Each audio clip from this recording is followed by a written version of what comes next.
Está no ar o Disrupt Podcast, com Alexandre Barbosa, Alfredo Copete convidados.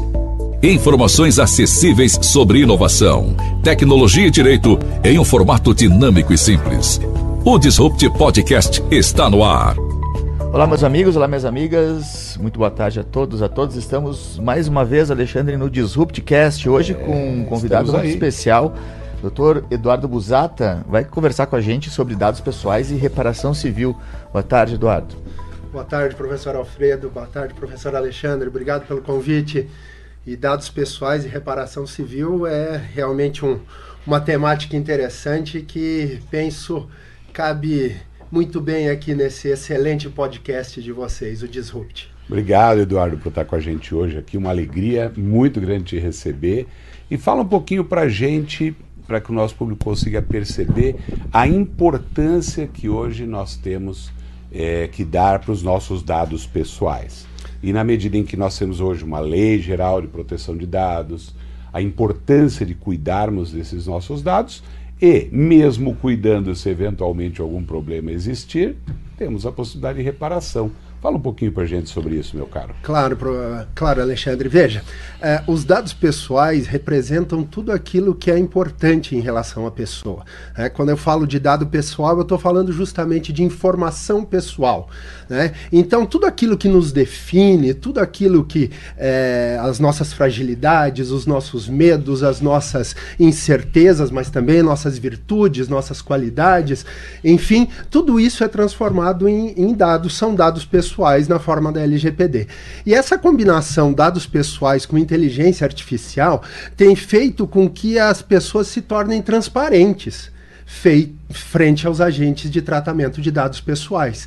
Então, acaba que esses agentes de tratamento, sejam eles públicos ou privados, tenham informações, muitas vezes, além daquilo que a própria pessoa sabe sobre si mesma. Né? Então, isso obviamente representa um poder muito grande a esses agentes de tratamento de dados e, nessa medida, né, o vazamento desses dados, enfim, qualquer forma de acesso não autorizado acaba, ou pode ao menos acabar, trazendo bastante prejuízos para o titular de dados. Eduardo, a questão dos dados, isso é uma coisa nova agora, né? Nós temos essa lei de 2018, mas nós sempre tivemos dados. Como isso se torna uma questão jurídica? E a gente está falando de dados no ponto de vista de dados vinculados às questões online, né? As questões do mundo. Tu falaste de inteligência artificial, mas não só isso, né? de todas as redes sociais, né? O nosso celular, ele aglomera dados. Explica um pouco pra gente o estado da arte disso, como é que isso surge, né? Lembrando que dado a gente sempre teve, agora a grande questão é como eles são aglutinados e como eles são distribuídos e protegidos, enfim. Sim, professor, realmente a questão da proteção de dados sempre, a existência dos dados sempre é latente na sociedade. No entanto, com a digitalização, se fala em 1970, na Alemanha, na primeira lei sobre proteção de dados, a existência então de cérebros eletrônicos, né? Mas enfim, a informática facilita a coleta, o tratamento e o cruzamento desses dados. Então, as questões ligadas à informática, à internet, acabam tensionando mais os dados pessoais justamente por conta da velocidade de comunicação, da velocidade. Fala-se muito hoje em algo que viralizou. Essa é uma palavra que não existia, senão no mundo da medicina, antes da existência da internet. Então, um pequeno vazamento de dados acabava sendo restrito a um pequeno local ou a um pequeno nicho. Hoje não. A possibilidade desses dados serem transmitidos, comunicados, cruzados, enfim, e serem mal utilizados é muito maior, justamente pelo advento dessas tecnologias de comunicação e informação. A palavra hoje é efetivamente o cruzamento, né? A palavra é a disponibilização dos dados para fins comerciais ou para fins que sejam de importância para uma determinada pessoa, um determinado grupo, mas que sejam prejudiciais para a própria pessoa titular. Alexandre Busata, eu sempre, quando me falam em dados, eu lembro, né, na nossa questão constitucional, né, as pessoas, de modo geral, têm seus dados preservados, né? É um direito, já era assim. Né? Mas eu lembro sempre dos dados, para diferenciar a intimidade de um documento e esses dados que nós estamos falando, eu penso nas cartas, né? Nas cartas antigas, aquelas que eram mandadas pelo correio. Dentro da carta é inviolável. Né? O remetente, quem tá mandando no caso e quem está recebendo, são os dados que hoje são dispostos na internet e são extremamente cruzados. Então, o que nós estamos falando são desses dados, né? Não da questão da violabilidade de certa documentação, mas os dados que estão à mercê de todos. Todo mundo pode ter acesso aos dados, né? Mas agora, face esse cruzamento, né? Essas questões tecnológicas... Antes você mandava a carta... E se ela chegasse lá no destino sem ter sido cortada e aberta, opa, tá tudo certo. Agora você manda um e-mail, você manda um WhatsApp, como é que isso chegou no seu destino, Eduardo? É ou não é, Alfredo? Não, acho que essa é a grande questão, né? E essa questão da carta é interessante, porque como é que nós vamos pegar todas as cartas do mundo, juntar os dados, aglutiná-los e cruzá-los ao ponto de isso ter valor econômico? Essa é a grande questão, né? Sim, sem dúvida. Inclusive na decisão do STF a respeito da chamada lista telefônica do IBGE, né, em que o IBGE, para fazer a pesquisa na pandemia, solicitou, via medida provisória, inclusive, a todas as empresas de telefonia, nomes e endereços e telefones de seus clientes. Se discutiu isso no julgamento do STF, mas isso é uma mera lista telefônica.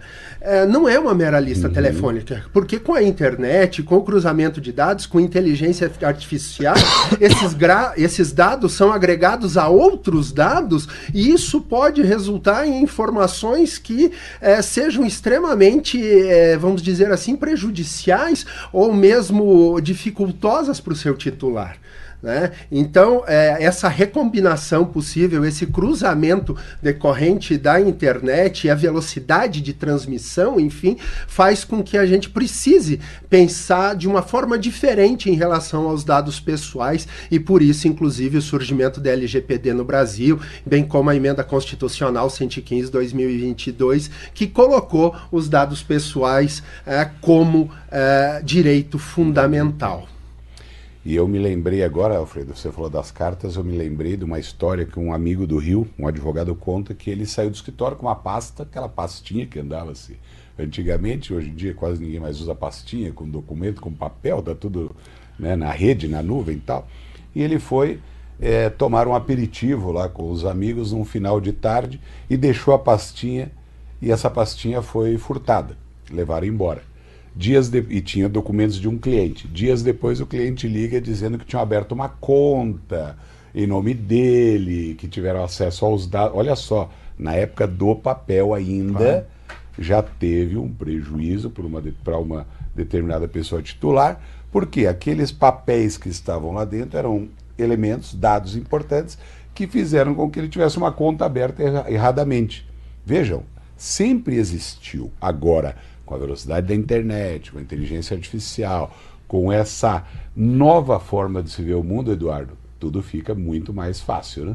Sim, sem dúvida, até porque essas tecnologias são bastante complexas, que nós não dominamos nos seus meandros, né? Nós sabemos mais ou menos como funciona, mas a gente não sabe efetivamente quem está vendo do outro lado. Né? Então, a Google, por exemplo, até 2016, utilizava informações dos e-mails das pessoas para mandar publicidade.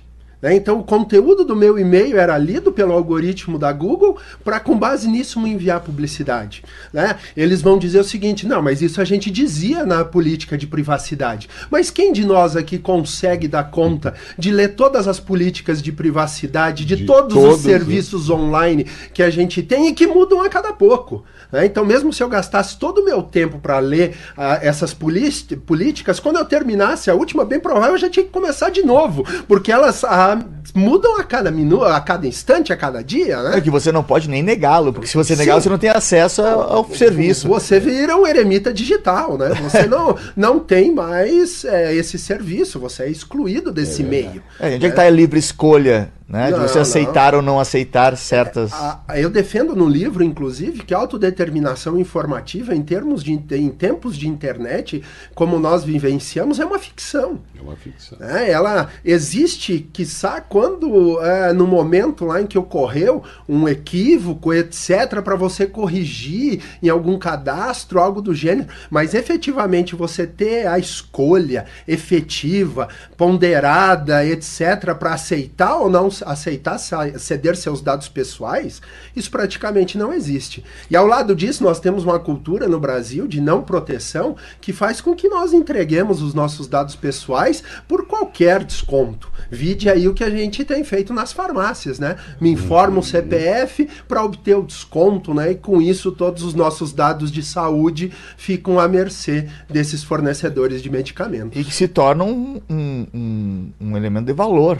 Sim, essa é a grande questão, né? Uma grande mercadoria. Uma mercadoria, porque quem tem interesse sobre a saúde de alguém? Bom, as seguradoras têm interesse, né? Os hospitais, o próprio SUS tem interesse. Né? Então, como é que a gente...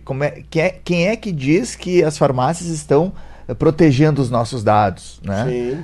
Sob esse argumento de desconto, né? Então, você está doando algo que é muito mais valioso do que parece. E uma coisa muito interessante é que eu percebo que algumas empresas, alguns prestadores de serviço, algumas pessoas ainda não se tocaram da relevância disso. Por quê? Porque colhem dados de uma maneira, às vezes, desnecessária. Então, esses dias eu fui cortar os meus poucos cabelos em um barbeiro novo ali, um amigo, que, corta lá o cabelo comigo, e eu fui lá cortar. Acabei de cortar, na hora de ir embora... Não, quando eu cheguei, antes de cortar, a moça, viu, eu posso fazer uma fichinha, um cadastrinho? Eu falei, tá bom, amigo ali, não vou negar, né? Aí começou, qual é o seu nome? CPF, RG, endereço. E eu dei, falei, né? Mas a minha pergunta ficava íntima assim, o que uma pessoa que está cortando meu cabelo precisa dos meus dados pessoais? Para quê? Para quê, Eduardo? E é engraçado, o Eduardo falou das listas. Lembra que você recebia uma lista telefônica, né, todo ano, atualizada, né, sobre os endereços pessoais, telefone das pessoas, né? E você ia lá e estava tudo ali disposto.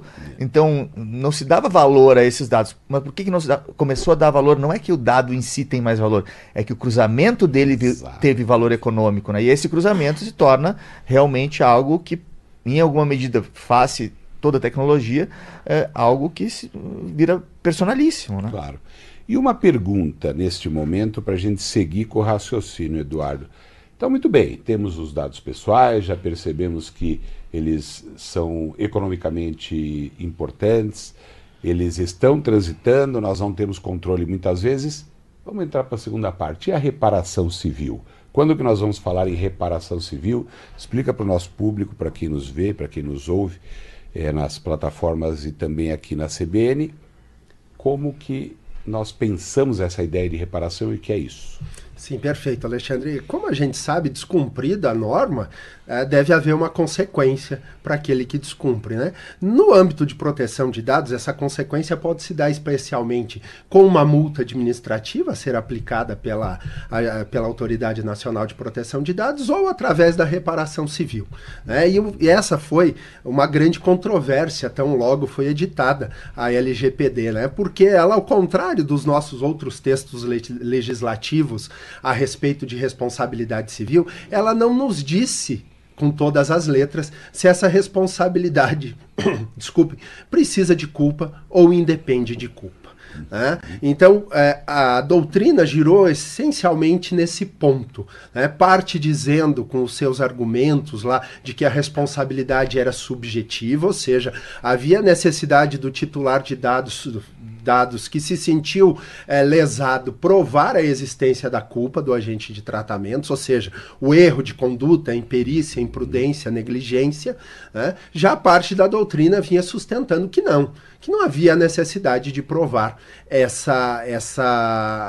a existência de culpa, né? Me parece que essa discussão fica um pouco aquém do que a gente deveria levar a cabo e o que eu tento fazer no livro Dados Pessoais e Reparação Civil, né? Por quê? Porque, no meu modo de ver, o tratamento de dados, a atividade de tratamento de dados é uma atividade bastante complexa e bastante, vamos dizer assim, com graus de riscos diferentes. Então você, o professor Alfredo, tratamos dados não com finalidade lucrativa. Eventualmente esse nosso tratamento vai estar incluído na LGPD, né? Já, por outro lado, nós temos lá o Google tratando dados dos seus funcionários, por exemplo. Como que com inteligência artificial, milhões de pessoas no mundo, enfim, dados sensíveis, dados íntimos muitas vezes, como que nós podemos pensar que essas duas situações pudessem estar sujeitas ao mesmo tipo de responsabilidade civil? Isso teria que levar necessariamente a um erro. Ou nós vamos ter um sistema de responsabilidade civil muito frágil, que não vai pegar a maioria das situações, ou vamos ter um sistema de responsabilidade civil muito rígido, que vai fazer com que todos nós tenhamos a mesma responsabilidade que é Google no tratamento de dados pessoais. Então, o que eu defendo no livro é justamente que, a depender do risco da atividade de tratamento de dados em concreto traz para o titular, é que nós venhamos a adotar o regime de responsabilidade civil. Então, naquelas situações, né, o advogado que está tratando dado de seus clientes, responsabilidade subjetiva, e no outro extremo até mesmo uma responsabilidade que eu chego a defender total, no sentido de que dados produzidos, inferidos pelos grandes agentes de tratamento de dado, eles têm responsabilidade integral sobre o uso desses dados. Acho que a distinção é muito importante, né? Isso um pouco nos traz, já discutimos aqui no Disrupt, inclusive, questões acerca das fake news, né? Que é mais ou menos essa estruturação, né? Hoje nós temos que, em alguma medida, entender que a regulação ela é necessária, né? Das plataformas, no modo geral. E é óbvio que a pessoa que está produzindo o conteúdo é óbvio que é responsável, mas também é responsável por fazer um tratamento do que está sendo produzido, né? Aquele que está dispondo e que é o grande dono da estrutura tecnológica, né? E essa questão, ao meu entender, também vai em direção a isso que você está dizendo, ou seja, de uma responsabilidade total, objetiva. Você tem que saber, você ganha dinheiro com isso, você sobrevive com isso, você traz as pessoas para debruçarem o seu tempo sobre isso e você não é responsável por nada.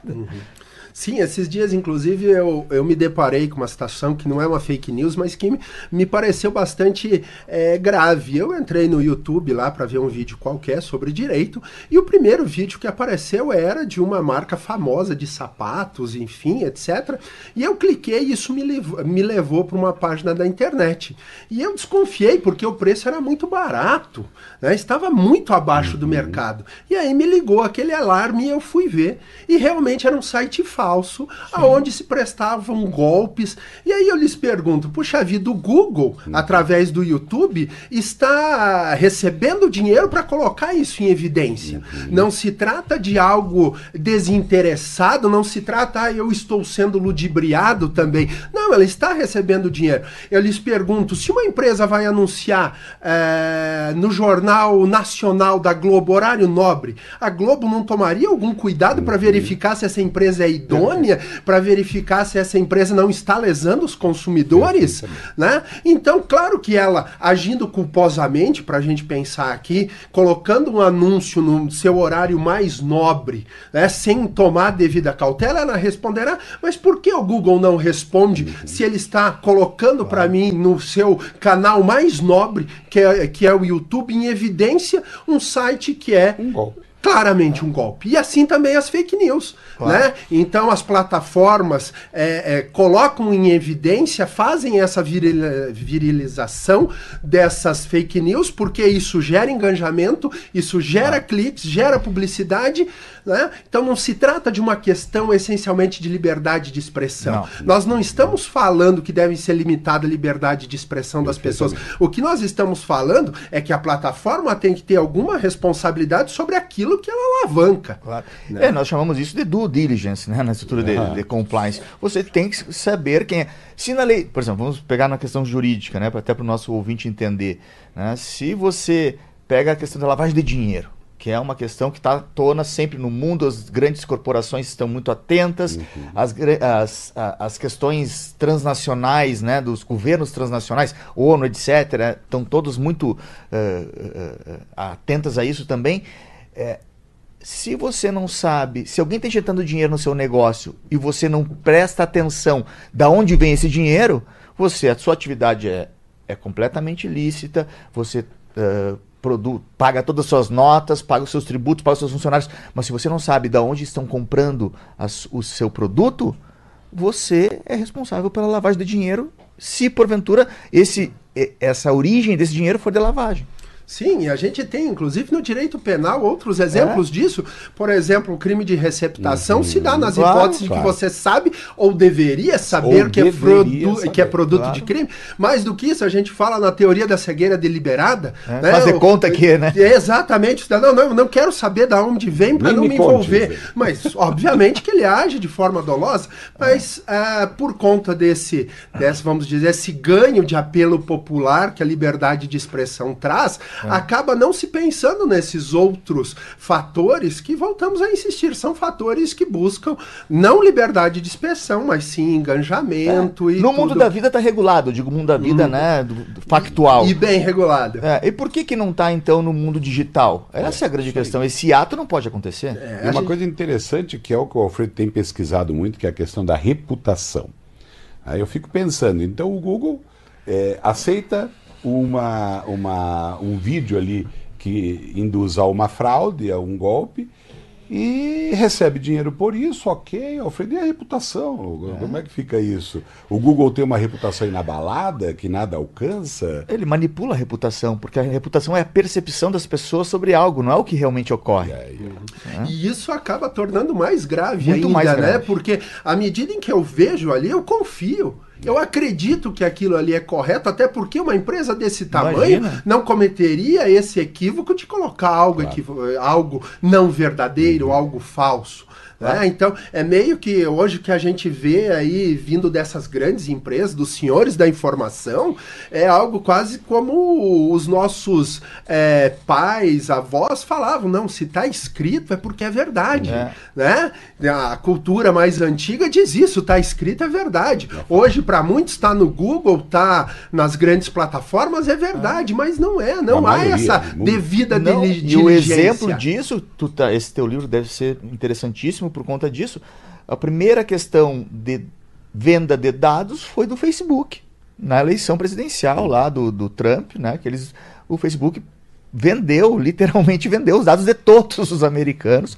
Para quê? Para que o candidato à presidência ele pudesse manipular certas fake news para cada agente, para cada interesse, para cada indivíduo, né? Sim, foi feito através da Cambridge Analytica, né? A segmentação publicitária, né? Então, de acordo com a personalidade de cada pessoa, se enviou mensagens específicas para essas pessoas. Então, se eu sou alguém que, vamos imaginar lá, eu sou contra a proteção ambiental, por exemplo, chegava para mim publicidade dando conta que aquele candidato partilhava das mesmas ideias que as minhas. Já outra pessoa que eventualmente defendia os empregos americanos animais, recebia outro tipo de publicidade. Que não era real, né? Pois é. E isso acaba trazendo um prejuízo para a democracia considerável, que é justamente a impossibilidade do debate público das ideias, porque cada um só tem uma faceta daquilo